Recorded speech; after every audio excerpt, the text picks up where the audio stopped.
Bonjour tout le monde.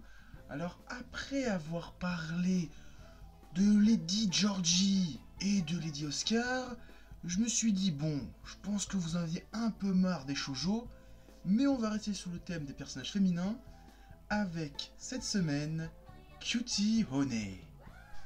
Cutie Honey est un manga écrit et dessiné par Go Nagai.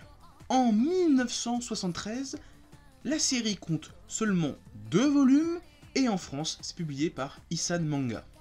L'histoire raconte les aventures de Honey Kisaragi, une jolie jeune fille qui vient de s'installer dans un pensionnat pour filles dans la montagne. Et en réalité, Honey est un cyborg inventé par le professeur Kisaragi qu'elle considère comme son père. Ce scientifique de génie a conçu Honey pour lutter contre Panther Claw, une organisation maléfique qui veut conquérir le monde. Armée de son pouvoir de métamorphose, Honey va affronter cette organisation diabolique et déjouer tous leurs plans.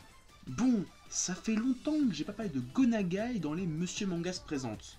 Parce que oui, il y a eu un manga à chaud sur Goldorak, mais c'est un manga à chaud, c'est pas un Monsieur Mangas présente, donc c'est différent. Voilà. Donc, pour ceux qui ne connaissent pas trop ma chaîne, ma première vidéo était sur la Divine Comédie de Go Nagai. Dans cette vidéo, que je ne vous invite pas à revoir, car le son est dégueulasse et que le montage est naze, je parlais de la Divine Comédie de Go Nagai, de ses inspirations, et j'avais fait un micro-portrait du personnage. Ça avait duré moins d'1 minute, donc j'avais pas eu le temps de parler de toutes les influences qu'il avait faites. Et là, je vais essayer d'en reparler. Donc j'avais dit que avec Devilman, il avait inspiré un petit peu tous les mangas violents qu'on aime aujourd'hui, comme Parasite, Tokyo Ghoul, Berserk pour ne citer que, mais il n'a pas fait que ça. Il a pas mal inspiré les mangas mecha qu'on aime aujourd'hui, mais surtout, vous allez le comprendre aujourd'hui avec Cutie Honey et tout ce qu'on appelle le paradis de Go Nagai. Go Nagai a pas mal inspiré, et même on va dire créé, le genre du ecchi au Japon. Oui, rien que ça, messieurs. Go Nagai, c'est le papa du hentai et du ecchi. Et on va en parler maintenant. Comme je viens de le dire, Cutie Honey est un manga qui fait partie du paradis de Go Nagai. Et comme toutes les œuvres du paradis de Go Nagai, les personnages féminins sont sexualisés à outrance. Bon, Cutie Honey, comme toutes les œuvres du paradis, est forcément un manga assez érotique. Les personnages féminins sont très sexualisés. Bon, le best reste l'école de l'impudique, on va pas se le cacher. Mais bon, cette série reste dans les canons des écrits de Go Nagai.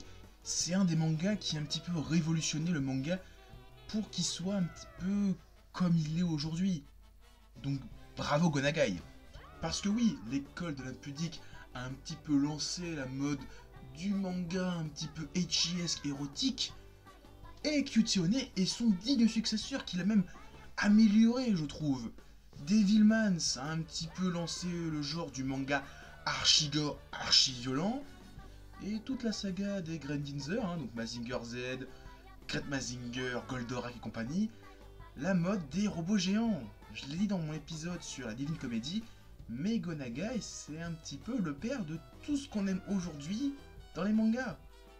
Oui, il est très fort ce bonhomme, on va pas se le cacher. Mais je sais ce que tu vas te dire. Oui, je lis dans les pensées, je sais à quoi tu penses. Oui, mais bon, Goldorak, c'est un truc de ouf chez nous. On va pas se le cacher. Même si au Japon, ça reste la série la plus faiblarde de Go Nagai au niveau des robots. Et bon, tu dis aussi, ouais, mais Devilman, c'est un truc de ouf. Zero Jack, c'est un truc de ouf. Mais Cutie Honey, c'est un truc de ouf aussi, mais un petit peu en dessous. Non? Non! Non, je peux pas te laisser dire ça. Non, non, non, non, non, non, je vais te gifler. Arrête de parler là, j'ai envie de te foutre. Pourquoi je m'énerve? T'as encore rien dit, je suis sûr. Non, Cutie Honey, c'est pas si faible que ça. Parce que Cutie Honey, ça marque les esprits, qu'on se le dise. Et en plus, ça a tellement marqué les esprits que c'est rentré dans la pop culture japonaise. Il y a même des films dessus, aujourd'hui encore. Non, ça a beau avoir en apparence être un titre qui a l'air assez faiblard par rapport à tout ce qu'a pondu Go Nagai, c'est quand même une œuvre d'un génie. Oui, Go Nagai est un génie, on va pas se le cacher. Mais pourquoi c'est si bien que ça Cutie Honey? Bon, je vais me répéter, je vais dire l'érotisme. Oui, Kyuuchi One, c'est un des premiers mangas ecchi, érotiques, tout ça, du genre manga du Japon. Bon, il y a eu l'école de la pudique, j'ai déjà dit, qui est sortie avant, mais là il récidive et il essaie de faire un truc moins comique parce que l'école olympique c'est un peu plus drôle, tout ça, tout ça. Là c'est un peu plus shonnenesque, il y a des combats contre des méchants, tout ça, tout ça. Et bon, il y a toujours cet érotisme, qu'on aime ou qu'on n'aime pas. Dans cette œuvre, si vous avez du mal à voir les femmes nues, ben la regardez pas parce que Kyuuchi One, on la voit assez souvent à Walp. Et se battre à Walp. La schneck à l'air et les seins au vent.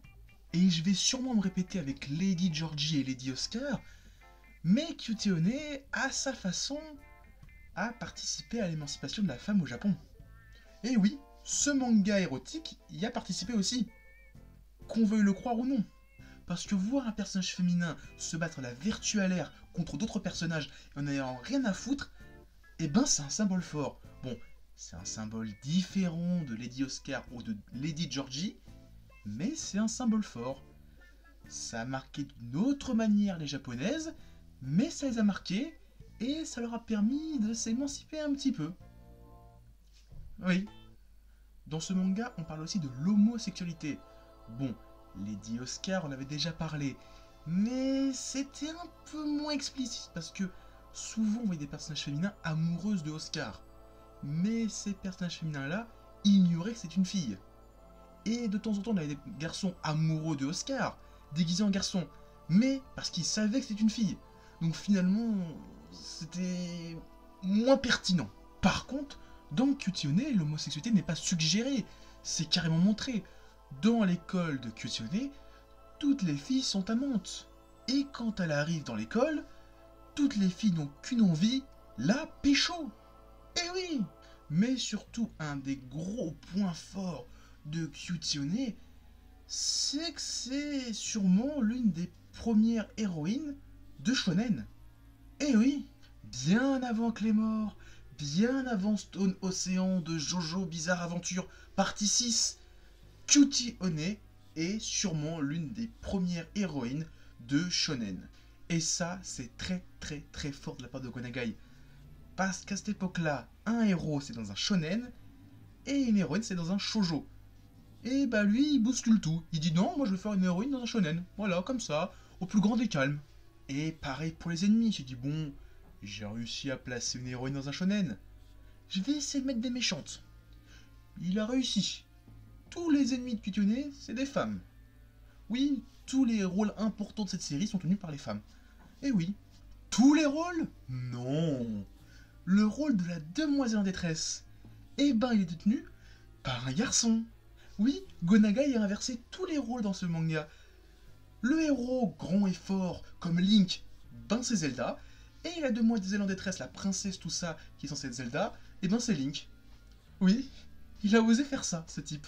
Non, il est génial, franchement. Comment on peut pas kiffer cet auteur? Il a réussi à faire ça dans les années 70, il est fort. Trop fort. On peut aussi parler du pouvoir de Kyuuchi One. Elle a une ceinture, elle appuie dessus, et elle se transforme. Donc elle peut être soit une pilote de Formule 1, une guerrière, une hôtesse de l'air, une séductrice. Oui, bon, c'est surtout là pour mettre en avant un petit peu sa féminité, avec des scènes de transformation qui la mettent un petit peu en valeur et complètement à poil. C'est complètement débile, hein.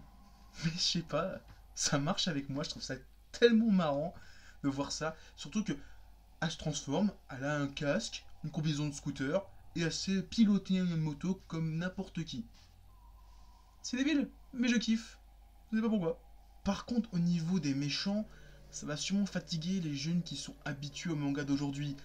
C'est dans les canons de l'époque, hein, donc le méchant arrive, confrontation, combat, on bat le méchant et on recommence. C'est un petit peu comme tous les Power Rangers, mais c'est surtout dans les canons scénaristiques de l'époque, Devilman, Great Mazinger, Mazinger Z, Kamen Rider, et j'en passe et des meilleurs. Ils ont tous cette manière d'amorcer les scénarios. Ça va sûrement navrer les jeunes d'aujourd'hui, mais Kyuuchi One, ça reste quand même une putain de série qu'il faut avoir vu une fois dans sa vie. Et sur ce, je vais vous dire au revoir. Continuez à lire des mangas, à regarder des animas, et à vous éclater en les regardant. Et moi, je vais partir en me transformant. Bon, je vais pas me transformer, mais je vais juste partir d'une manière complètement débile.